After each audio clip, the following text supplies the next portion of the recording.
உனக்கு கட்டளிடவில்லையா? நான் முதல்ல சொன்னேனே, நீ என்ன பண்ணு? பலம் கொண்டு திடமனதாய் தைரியமா இரு. ஏன் பயப்படுற? உன் குடும்பத்தை குறிச்சு ஏன் பயப்படுற? மகளை குறித்து, உன் மகனை குறித்து ஏன் பயப்படுற? பக்கத்துல இருக்கிறவங்கள குறிச்சு ஏன் பயப்படுற? உன்னை எதிர்க்கிறவர் ஒரு நபர், ஆனா உனக்குள் இருக்கிறவர் பெரியவர். உனக்கு பின்னாடி இருக்கிறவர் இஸ்ரவேலின் தேவனாய் கர்த்தருடைய ராணுவம் இருக்கிறது. அல்லேலூயா. நான் தனியால தான், ஆனா என்னை சுற்றி ஒரு இஸ்ரவேலினுடைய தேவனாய் கர்த்தருடைய ராணுவம் இருக்கிறது. என்னை தொட முடியாது. ஒரு ஆமென் சொல்லலாமா?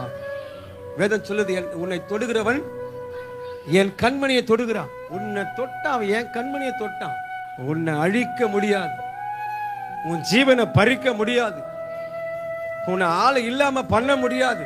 நான் உனக்கு சொன்னதை செய்ய மூலம் என்ன பண்ண மாட்டேன். உன்னை வாசிக்கலாமா? ஆதியாகமம் 28ஆம் அதிகாரம் 15ஆம் வசனத்தை வாசிக்கலாம்.